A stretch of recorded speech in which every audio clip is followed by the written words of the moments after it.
જૂનમાં વહેલા પધાર્યા, જુલાઈમાં પણ શરૂઆતના દિવસોમાં ધડબડાટી બોલાવી, પણ હવે મેઘરાજા દેખાતા નથી. ક્યાં ગયા મેઘરાજા? શું રિસાઈ ગયા છે?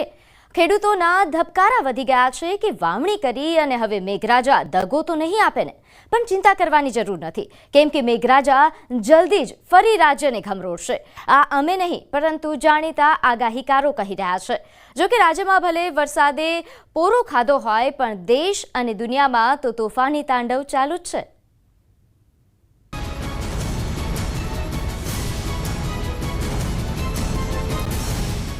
ગુજરાતમાં મેઘરાજા રિસાયા. દેશ અને દુનિયામાં આફત ભરપૂર. ઉત્તરાખંડમાં તણાઈકાર. મધ્યપ્રદેશમાં ખાડામાં ખાબક્યો બાઇક સવાર. અમેરિકામાં આફતનું પૂર. પૂરમાં ગુજરાતીઓ સલામત.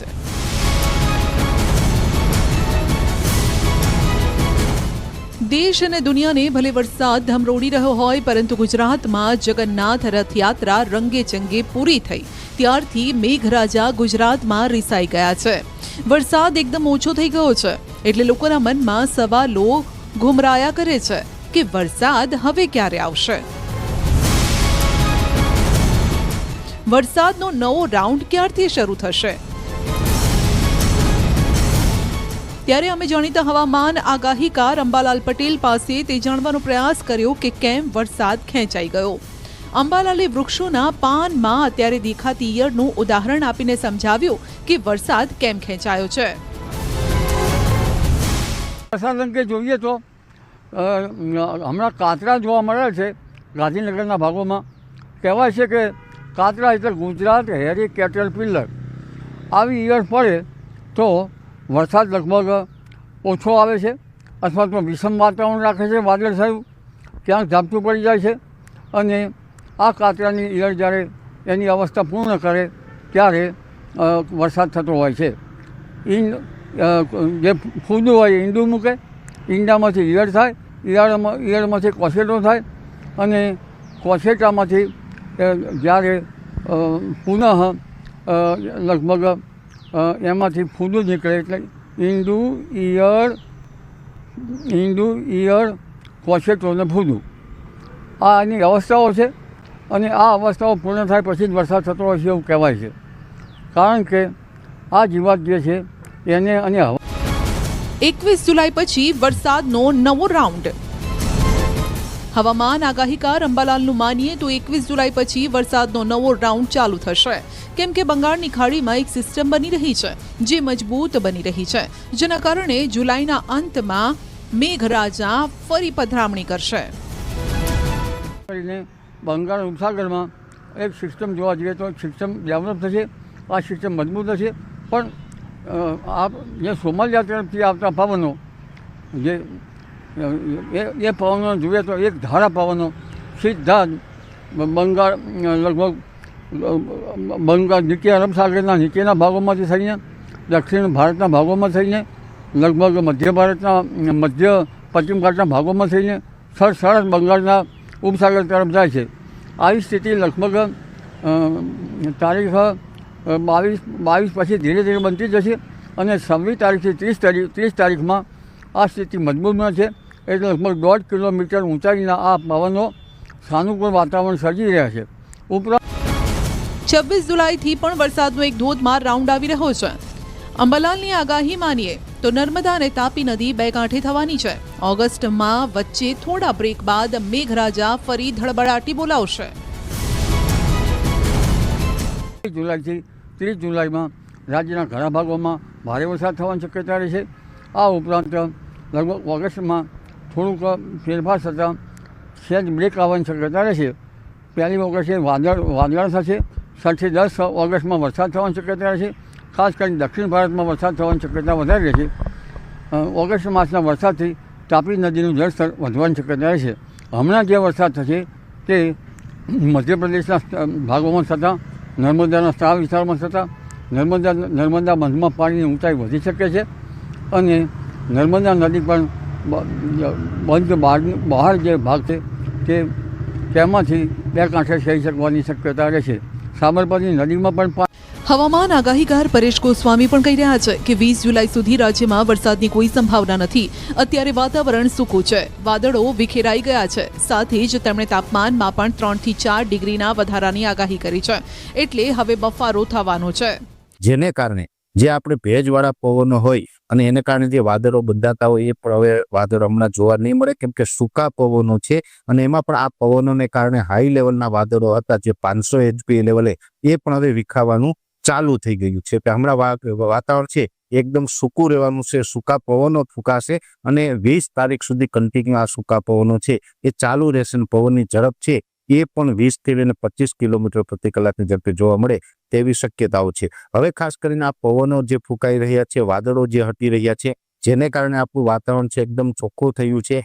વાદળો હટવાને કારણે હવે ધીમે ધીમે સૂર્યપ્રકાશ પણ અલગ અલગ વિસ્તારોની અંદર જોવા મળી રહ્યા છે. ટેમ્પરેચર છે એ એવરેજ 3 થી 4 ડિગ્રી સુધી વધ્યું છે અને હજુ પણ 1-8 ડિગ્રી ટેમ્પરેચર વધે તેવી શક્યતાઓ છે. એટલે સામાન્ય રીતે અત્યારે જે તાપમાન છે એ 24 થી લઈને 28 ડિગ્રીની આસપાસ આપણે હોવું જોઈએ. એની જગ્યાએ અત્યારે મોટા ભાગના વિસ્તારોની અંદર 27 થી લઈ અને 30 ડિગ્રી આસપાસ તાપમાન થઈ. તો સમાચારમાં આગળ વાત કરીએ. મધ્યપ્રદેશના રેવા જિલ્લામાં પ્રવાસીઓનો જમાવડો જોવા મળી રહ્યો છે. રેવાને પાણીના ધોધનું શહેર પણ કહેવામાં આવે છે. અહીં બનેલા તળાવનો મેઘધનુષ્યના રંગનો પડછાયો એ દરેકને મંત્રમુગ્ધ કરી રહ્યો છે. રેવામાં 60 થી 70 કિલોમીટરની ત્રિજ્યામાં તમને ચોક્કસ કોઈને કોઈ ધોધ જોવા મળશે. આવો જ એક અનોખો ધોધ છે પૂર્વા ધોધ. આ ધોધ રેવાથી 25 કિલોમીટરના અંતરે વીણા સેમરિયા રોડ પર આવેલો છે. દૂર દૂરથી પ્રવાસીઓ અહીં આવે છે. અહીં સંપૂર્ણ સુરક્ષા વ્યવસ્થા છે. અહીં પ્રવાસીઓના ચહેરા પર એક અનેકો આનંદ પણ જોવા મળી રહ્યો છે.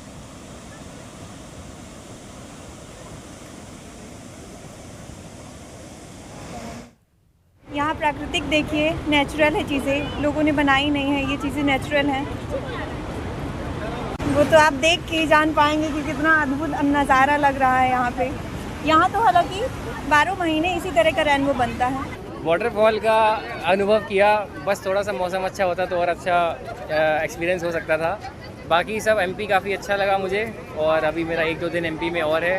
देखते हैं कैसा एक्सपीरियंस रहता है आगे का. देखिए यहाँ पे वन विभाग और पुलिस विभाग दोनों लोगों के जो कर्मचारी हैं यहाँ पे नियमित तौर पे भ्रमण करते हैं. मैक्सिमम लोग जो है आसपास के आगंतुक आते हैं, सबको यही सलाह दी जाती है कि जो रेलिंग बनी हुई उससे 1 मीटर दूरी बना के रखें और बिल्कुल आपने जो नेचुरल यहाँ प्राकृतिक वो है झरना है उसका आनंद लें. वहाँ पे अब क्योंकि जैसे ही पानी आता है सैलानी भी बहुत अधिक मात्रा में आते हैं और जिसको लेके एक हमारे लिए चैलेंज रहता है. निश्चित रूप से हमने सभी थाना प्रभारी को उसमें निर्देशित किया है कि आवश्यकता अनुसार वहाँ पे बल डिप्लॉय करें और प्रशासन ने भी कोटवार और पटवारियों को भी वहाँ पे निर्देशित किया है कि उनको भी वहाँ पे उपस्थित होना है. તો ઉત્તરાખંડના પર્વતોમાં સતત વરસાદ અને બંધમાંથી પાણી છોડવાના કારણે સંગમ ખાતે ગંગા અને યમુના નદીઓમાં પૂરની સ્થિતિ સર્જાઈ છે. અહીં ગંગા અને યમુના બંને નદીઓના પાણીનું સ્તર ઝડપથી વધી રહ્યું છે. બડી હનુમાન મંદિરના ગર્ભગૃહમાં પૂરના પાણી ઘૂસી ગયા હતા. ગંગા અને યમુના નદીઓએ બડી હનુમાનજીનો અભિષેક કર્યો હતો. હવે બગડા અને સલોરીના રહેણાંક વિસ્તારોમાં પણ પૂરના પાણી ઘૂસવા लाग्યા છે. ગંગા અને યમુના નદીઓના પાણી છલકાઈ જવાના કારણે બક્ષી ડેમથી નાગવાસુકી મંદિર થઈને સંગમ જતો ગંગા રસ્તો પણ સંપૂર્ણપણે ડૂબી ગયો છે. પૂરના કારણે નાગવાસુકીની આસપાસના ડઝન બંધ ઘરો તરફ જતા રસ્તાઓ પાણીમાં ડૂબી ગયા. જે રસ્તાઓ પર પહેલા વાહનો દોડતા હતા ત્યાં હવે હોડીઓ દોડવા લાગી છે. मुरादाबाद से आए हैं, हमारा 3rd टाइम विजिट है. इससे पहले हम एक बार कुंभ में आए थे और उसके पहले एक बार आए थे. तो हमने सोचा था अब यहाँ पे दोबारा मतलब 3री बार स्नान करेंगे, बट यहाँ पे अब बिल्कुल कुछ है ही नहीं स्नान करने जितना, तो अब बस हम यहीं से जाएंगे. उत्तराखंड के पहाड़ों में लगातार बारिश हो रही है और बांधों से भी पानी छोड़ा जा रहा है, जिसके चलते संगम नगरी प्रयागराज में गंगा और यमुना दोनों नदियां उफान पर हैं. आप देख सकते हैं कि इस वक्त मैं गंगा पथ पर मौजूद हूं, जो नाग वासुकी के लिए मार्ग जाता है. 2019 के कुंभ के पहले इसे यहाँ पर खड़ंजा मार्ग बनाया गया था और यहाँ पर अब पूरी तरह से पानी भर गया है. और आप देखिए कि सामने जो बघाड़ा का इलाका है, उधर सलोरी का इलाका है, इन तमाम इलाकों में पूरी तरह से पानी ही पानी नजर आ रहा है। नावें आप देखिए कि किस तरह से यहाँ हिचकोले खा रही हैं। जिस तरह से समुद्र में तेज लहरें उठती हैं, वैसी लहरें यहाँ पर हवा के साथ इस बाढ़ के पानी में नजर आ रही हैं। तमाम जो घर हैं यहाँ पर किनारे आप देख सकते हैं कि ये घर भी डूब गए हैं। कुछ बच्चे हैं जो कि इस पानी में नहा रहे हैं, वो यहाँ पर लुत्फ उठा रहे हैं इसका। लेकिन जो संपर्क मार्ग है यहाँ से नागवासुकी की ओर जाने का और संगम जाने का, वो मार्ग अब जो है पूरी तरह से कट गया है। यानी कि जिस सड़क पर पहले मोटर गाड़ियां फर्राटा भरती थी, वहां अब नावें चल रही हैं और नावों के जरिए यहाँ पर लोग जाते हैं या दूसरी तरफ से घूमकर वो संगम तक जा सकते हैं। फिलहाल अभी बाढ़ जो है वो 24 घंटे सिंचाई विभाग के कंट्रोल रूम से उसको मॉनिटर किया जा रहा है और जिस तरह से बांधों से पानी छोड़ा गया है उसके मुताबिक अभी आने वाले दिनों में जलस्तर और बढ़ने की संभावना है, जिसको लेकर जिला प्रशासन पूरी तरह से अलर्ट मोड में है। सर्वेश दुबे, न्यूज़ 18 प्रयागराज। તો જીઆઈડીસી કૌભાંડ અંગેના ન્યૂઝ 18ના અહેવાલની અસર જીઆઈડીસીના ઇન્ચાર્જ એન્જિનિયર રમેશ ભગોરાનો કાર્યકાળ સમાપ્ત કરાયો। ન્યૂઝ 18એ પ્રસારિત કરેલા જીઆઈડીસી કૌભાંડના અહેવાલ બાદ ભગોરાને એક્સટેન્શન નહીં, જીઆઈડીસીમાં નવા મુખ્ય એન્જિનિયરની નિયુક્તિ કરાઈ। રાજ્ય સરકારે જીઆઈડીસીના મુખ્ય ઇજનેર તરીકે હીરાલાલ રૂપજીભાઈ મેણાતની નિમણૂક કરી। નોંધ્ય છે કે સીએમના મુખ્ય સલાહકાર SS રાઠોડની ભલામણથી આ નિમણૂક કરાઈ છે। હીરાલાલ મેણાત માર્ગ અને મકાન વિભાગના નિવૃત્ત મુખ્ય ઇજનેર છે। SS રાઠોડ પર R&Dના વડા રહી ચૂક્યા છે। નિવૃત્તિ બાદ કરાર આધારિત નિયુક્તિ અપાઈ। 1 વર્ષ માટે આ નિયુક્તિ અપાઈ છે।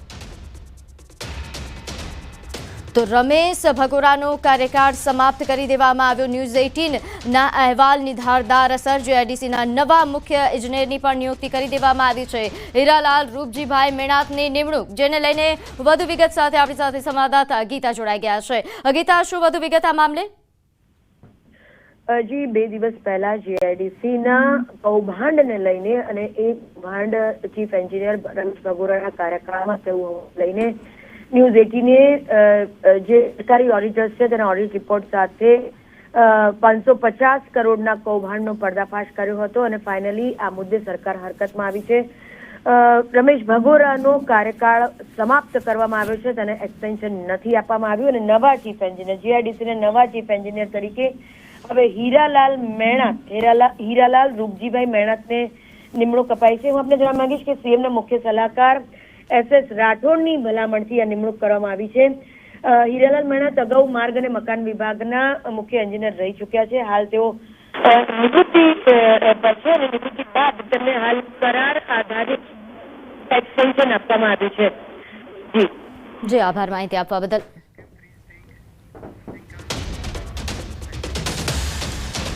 તો હવે વાત, શું સાબર ડેરીનો વિરોધ શાંત પડશે?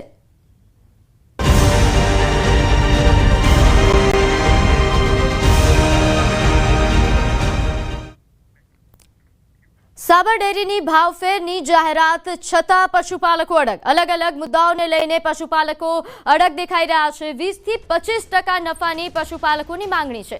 જ્યાં સુધી 20% ભાવફેર નહીં થાય ત્યાં સુધી આંદોલન યથાવત રહેશે। આ ઉપરાંત ધરપકડ કરાયેલાઓની મુક્તિની પશુપાલકો માંગ કરી રહ્યા છે। ભાવફેરના વિરોધની મોટી અસર, માત્ર 2 દિવસમાં જ 60% દૂધની આવક ઘટી ગઈ છે। 25 લાખ લીટર દૂધની આવક ધરાવે છે સાબર ડેરી, પરંતુ હવે માત્ર 11 લાખ લીટર દૂધ જ આવે છે।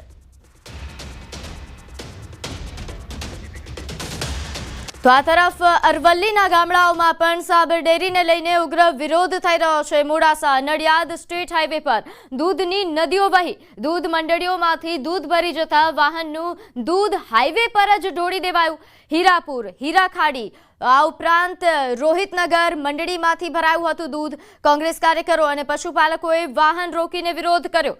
દૂધના કેન સ્ટેટ હાઈવે પર ખાલી કરીને વિરોધ કરવામાં આવ્યો। તો સાબરકાંઠા અને અરવલ્લીમાં આંદોલન વધુ ઉગ્ર બની રહ્યું છે। સાબર ડેરી ભાવફેર મામલે હજુ પણ આંદોલન યથાવત છે। પશુપાલકોનો વિરોધ તેમજ ડેરીએ પોલીસ રક્ષણ આ વિરોધ સામે આપ્યું છે। નોંધ્ય છે કે દૂધના ટેન્કરે પોલીસ બંદોબસ્ત વચ્ચે લઈ જવાઈ રહ્યા છે।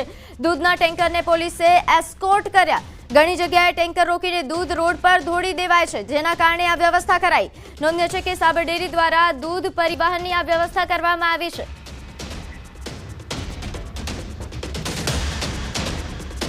ત્યારે હાલ આ મામલે વધુ વિગત સાથે આપણી સાથે સંવાદદાતા ઈશાન લાઈવ જોડાઈ ગયા છે. ઈશાન, હજુ પણ પશુપાલકોનો વિરોધ યથાવત છે, આંદોલન યથાવત છે, વચ્ચે સાબર ડેરી દ્વારા દૂધ પરિવહનની જે નવી વ્યવસ્થા કરાઈ તેને લઈને વધુ વિગત.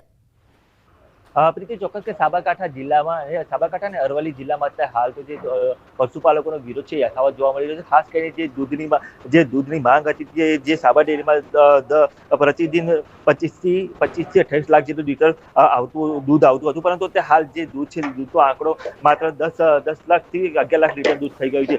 તમે દ્રશ્યોમાં જોઈ શકો છો તે પ્રમાણે જે પશુપાલકો છે જે હવે દૂધ ઢોળી નથી રહ્યા, પરંતુ જે દૂધ જરૂરિયાતમંદો અથવા તો જે શાળાના બાળકો છે તે શાળાના બાળકોને આ પ્રકારે દૂધ ગરમ કરીને સ્કૂલના બાળકોને દૂધ પીવડાવવામાં આવી રહ્યું છે અને જે એક રીતે જે દૂધ ન ઢોરવાનું પણ કામ કરવામાં આવ્યું છે. ખાસ કરીને અહીંયા કેટલાક પશુપાલકો છે જે દૂધનો વેડફાટ નથી કરતા, પરંતુ જે જરૂરિયાતમંદોને આપી રહ્યા છે. તો આપણી સાથે પશુપાલક જોડાયા છે. તમે દૂધનો વેડફાટ નથી કરતા અને જે જરૂરિયાતમંદોને આપી કઈ રીતે પીવડાવો છો દૂધ?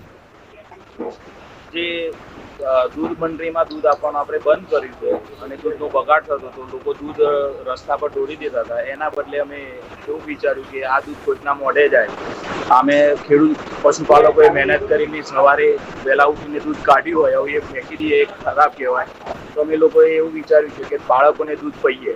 બાળકો સાથે ગરીબો અને આજુબાજુના ગામમાંથી જે લોકો દૂધ ખરીદી નથી શકવાના એ લોકોને અમે દૂધ વેચણી કરવાના છીએ. શું માંગણી છે? કેટલા ટકા ભાવ ફેર મળવો જોઈએ? 20% વધારવાની માંગણી છે પશુપાલકોની. સંચાલકો દ્વારા કોઈ જવાબ આપવામાં આવ્યો નથી.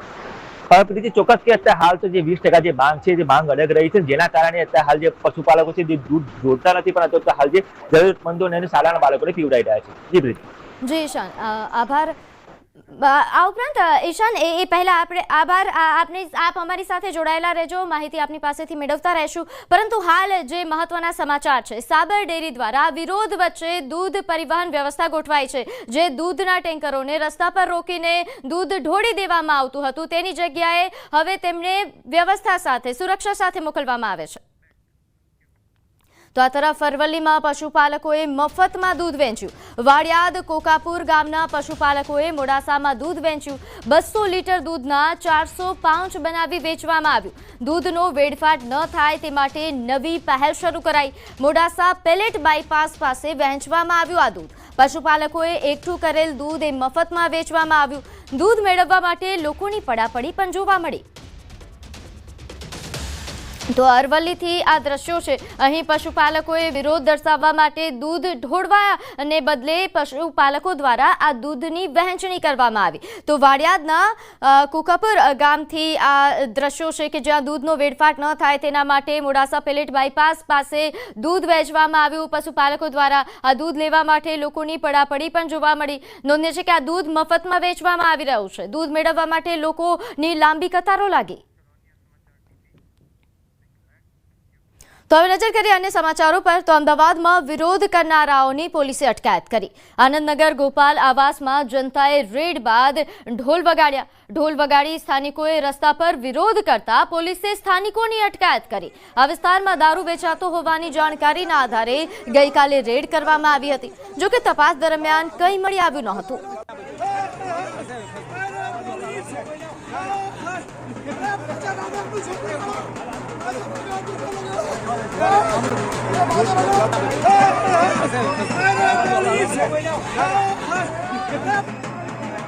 કોઈ પણ પ્રકારનો વિરોધ પ્રદર્શન નહોતો. આ લોકોનો અવાજ હતો.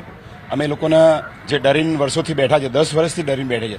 70 થી 80 બહેનો અહીંયા આગળ દારૂના કારણે એમના પતિને ખોઈ બેઠી છે, વિધવા થઈ ગઈ છે. એ વખતે જે સ્થાનિક લોકો હતા એ ભેગા થયેલા ને એમની રજૂઆત થઈ અને ત્યાં કોઈ જનતા રેડ નહીં પણ એમની રજૂઆત આધારે પોલીસે જઈને ત્યાં રેડ કરેલી અને એ રેડમાં કંઈ ગુને કે દેશી દારૂ મળેલું નહીં. ત્યાં અગાઉ જે વેચનારા વિરુદ્ધમાં બી આપણે પ્રોહિબિશનના ગુના દાખલ કરેલા છે. તો રેડ બાદ જનતાએ ઢોલ વગાડીને વિરોધ કર્યો, પરંતુ સ્થાનિકોની પોલીસ દ્વારા અટકાયત કરવામાં આવી. નોંધનીય છે કે જેઓ રેડ કરવા જ્યાં પહોંચ્યા હતા ત્યાં દારૂ નહોતું મળી આવ્યું.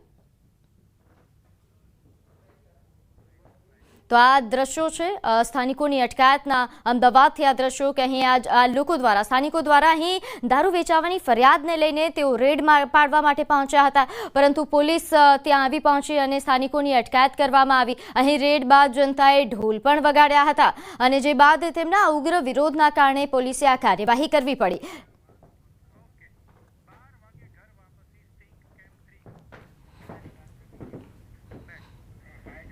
તો હવે વાત 12 વાગે ઘર વાપસીની.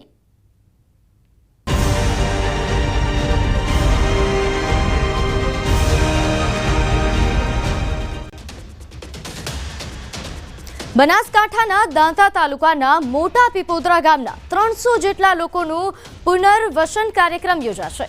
વિરાન બનેલી જગ્યા ફરી ધબકતી થશે. મોટા પીપોદરા ગામ ફરી હરિયાળું બનશે. ગૃહ રાજ્યમંત્રી હર્ષ સંઘવી કોદરવી કોમના 300 સભ્યોને એક સાથે પોતાના ગામમાં ફરી પુનર્વસન કરાવશે. આ પરિવારો 8.5 હેક્ટર જેટલી જમીન છોડીને ગયા હતા તે police district inspector land record સાથે પરત કરાશે. કુલ 29 પરિવારના 300 સભ્યોને પોતાની ઓળખ મળશે. તો આ દ્રશ્યો છે નોંધે છે કે 12 વર્ષ બાદ ઘર વાપસી થવાની છે. મોટા પીપોદરા ગામ એ ફરી હરિયાળું બનશે કારણ કે અહીં સ્થાનિકો ફરી વાપસ આવશે, ફરી ઘર વસવાટ કરશે. જે લોકો જમીન છોડીને ગયા હતા તેમને તેમની જમીન ફરી વાપસી કરવામાં આવી રહી છે. ગૃહ રાજ્યમંત્રી હર્ષ સંઘવી દ્વારા ઘર વાપસી કરાવવામાં આવશે. નોંધે છે કે આ પરિવારો 8.5 હેક્ટર જેટલી જમીન છોડીને ગયા હતા અને તે police district inspector land record સાથે પરત કરવામાં આવશે. કુલ 29 પરિવારના 300 સભ્યોને પોતાની ઓળખ પાછી મળશે અને તેઓ પોતાના ઘરે પાછા વળશે અને ત્યારે આ મોટા પીપોદરા ગામના લોકોની આજે ઘર વાપસી. ચડોતરું પ્રથા જે છે તેની નાબૂદી થાય અને તેના કારણે થઈને જે લોકોનો સામાજિક અને આર્થિક બહિષ્કાર થાય છે તેને કઈ રીતે બંધ કરાવવો અને આવા જ એક પ્રસંગમાં જેમાં 300થી વધારે લોકો વિસ્થાપિત થયા હતા, 8.5 લાખ હેક્ટરથી વધારે જમીન એમની વહી ગઈ હતી, એ લોકોને એ જ જગ્યાએ પાછા લઈ આવી, પુનર્વસન કરાવી અને આદિવાસીની આ એક કુપ્રથા કે જેમાં કંઈ ચડોતરું હોય છે તેને બંધ કરવા માટે તમામ આદિવાસી સમુદાયના પંચોની સાથે મિટિંગ અને તમામ આવા લોકોને પુનર્વસનનો કાર્યક્રમ છે.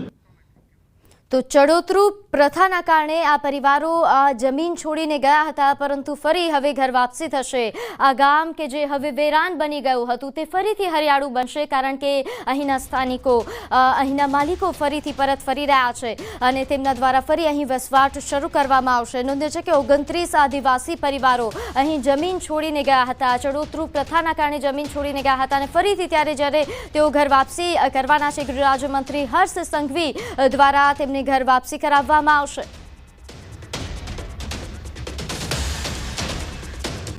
તો પંચમહાલના ઘોગંબાના રણજીત નગર ગ્રામ પંચાયત નજીક બગીચા પાસે ફાયરિંગની ઘટના સામે આવી. અહીં ગામના ડેપ્યુટી સરપંચ અને ઘોગંબા તાલુકા ભાજપ કિસાન મોરચાના પ્રમુખ મિત્તલ પટેલ પર બાઇક લઈ આવેલા અજાણ્યા ઇસમો દ્વારા એક રાઉન્ડ ફાયરિંગ કરીને તેઓ ફરાર થયા હતા. સદનસીબે ફાયરિંગની ઘટનામાં મિત્તલ પટેલનો આબાદ બચાવ થયો. ફાયરિંગ કેમ અને કોના દ્વારા કરાયું એ હજુ અસ્પષ્ટ છે. પોલીસ દ્વારા ફરિયાદ નોંધવાની કાર્યવાહી હાથ ધરાઈ. તો જૂની અદાવતમાં રાજકોટમાં જીપ માથે ચડાવી હત્યાનો પ્રયાસ કરાયો. લાઈવ હત્યાના હચમચાવી નાખનારા આ દ્રશ્યો રાજકોટના છે. અહીં વાહન અકસ્માતની જૂની વાતનો ખાર રાખી જીપમાંથી ચડાવી હત્યા કરવાનો પ્રયાસ કરાયો. શહેરના કુવાડવા પાસે નવા ગામના આણંદપર ગામે રહેતા નરેશ ઠાકોર નામના શખ્સ અને ગભરો સાસકિયાના ભાઈ શૈલેષ વચ્ચે અગાઉ બોલાચાલી થઈ. વાહન અથડાવા જેવી બાબતે બોલાચાલી થઈ, જેનો ખાર રાખીને નરેશ ઠાકોરે બોલેરો જીપ લઈને આવ્યો. એક વ્યક્તિ પર સ્કૂટર લઈને આવતો તેના પર બોલેરો ચડાવી દીધી હતી. આ અંગે નરેશ ઠાકોર સામે પોલીસ ફરિયાદ નોંધાવી છે. તો ભાવનગર શહેરમાં ફરી અસામાજિક તત્વોનો આતંક સામે આવ્યો. અહીં ચવડી ગેટ વિસ્તાર પાસે 3 યુવકોએ મહાનગરપાલિકાના ડ્રેનેજ વિભાગની ગાડી સળગાવી. નજીવી બાબતે થયેલી બોલાચાલીમાં ડ્રેનેજ વિભાગની ગાડી પર પેટ્રોલ છાંટીને આગ લગાવવામાં આવી. સદનસીબે ગાડીમાં રહેલ ડ્રાઈવરે જીવ બચાવી કૂદી ગયો. ફાયર વિભાગે ઘટના સ્થળે પહોંચી પાણીનો છંટકાવ કરી આગ કાબૂમાં લીધી. સમગ્ર ઘટનાના સીસીટીવી ફૂટેજ પણ સામે આવ્યા. આજે હું ગાડી લઈને અમારા શેઠનો ફોન આવ્યો કે ગાડી નવા કરામાં મૂકવા જવાની છે. તો 3 જણ આવ્યા. ગૌતમ છે નામ એમનું, ગૌતમ પરમાર, સુભાષનગર રહે છે. એની હારે બે કોઈ ભાઈ હતા, એને એમ કે તારે માથાકૂટ કરવી લે, તું કેમ ગાડી રાખીને એમ કરીને સીધું પેટ્રોલ નાખ્યું. તો રાજકોટમાં જૂના ઝઘડાનો ખાર રાખીને કારમાં તોડફોડ. રાજકોટમાં ગુંડાઓ કેટલી હદે બેફામ બન્યા છે તે જુઓ. શહેરના જંગલેશ્વર વિસ્તારમાં મહોરમ સમયે થયેલા ઝઘડાનો ખાર રાખીને લુખ્ખાઓએ રેસ્ટોરન્ટ સંચાલક યાસીન સુહાનીની કારમાં તોડફોડ કરી. કુખ્યાત આરોપી સમીર ઉર્ફે મુરઘો સહિત 7 થી 8 શખ્સોએ તોડફોડ કરી. દ્રશ્યમાં જોઈ શકાય છે કે 2 થી 3 શખ્સ ધોકા લઈને આવે છે અને યાસીનની કાર પર તૂટી પડે છે. કારના કાચ પણ તોડી નાખે છે. ભક્તિનગર પોલીસે ગુનો નોંધી વધુ તપાસ શરૂ કરી. તો બીજી તરફ ભાવનગરમાં પણ લુખ્ખાઓએ 3 કારના કાચ ફોડ્યા. ભાવનગરમાં લુખ્ખાઓના ત્રાસ દિવસે ને દિવસે વધી રહ્યા છે. જાણે પોલીસનો કોઈ ડર ન હોય તે રીતે સુભાષનગરમાં રાત્રે વાહનોમાં તોડફોડ કરી હતી. સુભાષનગરના રાજપૂતવાડામાં અસામાજિક તત્વો ત્રાટક્યા હતા. આડેધડ પથ્થરના ઘા ઝીકી 3 થી વધુ કારમાં તોડફોડ કરી હતી. કારના કાચ તોડી ફરાર થઈ ગયા હતા. આ અંગેની જાણ સોસાયટીના રહીશોને થતા લોકો ડરી ગયા હતા. પોલીસને ફરિયાદ કરી હતી. અંબાજી પંથકમાં પાણીનો પ્રશ્ન ઉઠ્યો છે. સરકાર દ્વારા અંબાજી પંથકમાં અનેક જગ્યાએ પાણીના જળ સંચય માટે વિવિધ ચેકડેમો બાંધવામાં આવ્યા, પરંતુ હાલમાં મહત્તમ ચેકડેમો તૂટેલી હાલતમાં છે, જેના કારણે ચોમાસામાં પડી રહેલા વરસાદના પાણીનો સંગ્રહ થવાને બદલે વહી જાય છે. ચેકડેમો તૂટેલી હાલતમાં હોવાના કારણે ખેડૂતો ફક્ત એક જ સિઝનનો પાક લઈ શકે છે. જો ચેકડેમ મજબૂત હોય તો ખેડૂતો 3 સિઝનનો પાક લઈ શકે તેવું ખેડૂતોનું કહેવું છે. દાંતા તાલુકા પંથકમાં મહત્તમ ચેકડેમો જંગલ વિસ્તારમાં બનેલા છે, પણ તેમાં પાણી ભરાવવાના બદલે તમામ ચેકડેમોમાં માટી ભરાઈ જતા પાણી ભરાતું નથી, જેથી માટીથી ભરેલા ચેકડેમોને ડિસલિસ્ટિંગ કરવામાં આવે તો ફરી આ ચેકડેમોમાં વરસાદી પાણી ભરાઈ જાય. અંદર 5 થી 6 ચેકડેમો બનાવેલા છે, એમની અંદર એક બી તૈયાર નથી, બધા તૂટી ગયેલા છે. અત્યારે ચેકડેમના બધા તૂટેલા કારણથી અમારે પાણી બધું ખેતરની અંદર આવે છે, એટલે વ્યવસ્થિત બોધેલા હોય તો ખેતરોનું ધોવાણ ના થાય. ફોરેસ્ટ વિભાગ અને અન્ય કોઈ સંસ્થા દ્વારા ચેકડેમો જે બનાવેલા છે તે કદાચ ડિસેટ થઈ ગયા હોય તો એને ડિસેટિંગ કરવાનું થાય. ધારો કે અમારી તાલુકા પંચાયત કોઈ કામ થયું હશે તો એ જોડાઈ લઉં છું, અને સિંચાઈ વિભાગ અને ફોરેસ્ટમાં કદાચ કામ બાકી હોય તો એ સંસ્થાઓને પણ મારે તો હું જાણ કરી ડિસેટિંગ કરવામાં સૂચના આપી. રાજ્ય સરકાર દ્વારા અંતરિયાળ વિસ્તારોમાં ખાસ કરીને પાણીના જળ સંચય માટે અને પાણીનો સંગ્રહ થાય તે માટે રહીને વિવિધ ચેકડેમો જે તે વિસ્તારમાં બનાવતી હોય છે, પણ ચોક્કસપણે કહી શકાય છે કે અંબાજીથી દાંતા પંથકમાં આવા અનેક ચેકડેમ બનાવાય છે, પણ ચેકડેમ જે છે માત્ર ખોટો ખર્ચો થયો હોય તેવું લાગી રહ્યું છે. આપને બતાવવા માંગીશ કે મારી સામે જે ચેકડેમ છે એ ચેકડેમ છે લાખો રૂપિયાના ખર્ચે બંધાયો છે, પણ હાલ તબક્કે જે ચેકડેમ છે જે તૂટેલો જોવા મળી રહ્યો છે અને તેના અંદરથી પાણી વહી રહ્યા છે. એટલું જ નહીં, અન્ય એ મારી બાજુમાં એક બીજો ચેકડેમ છે એ આપને બતાવીશ કે અડધો અડધ તૂટી ગયો છે અને હજી એમાં તિરાડો પડેલી છે કે જેના અંદર પાણીનો ભરાવો થયેલો છે. એ તૂટેલા ચેકડેમ અને જે નદી છે, નદીના કારણે જે છે પાણીનું ખેતરોનું ધોવાણ છે, એ ખેતરોનું ધોવાણ પણ અહીંયા જોવા મળી રહ્યું છે.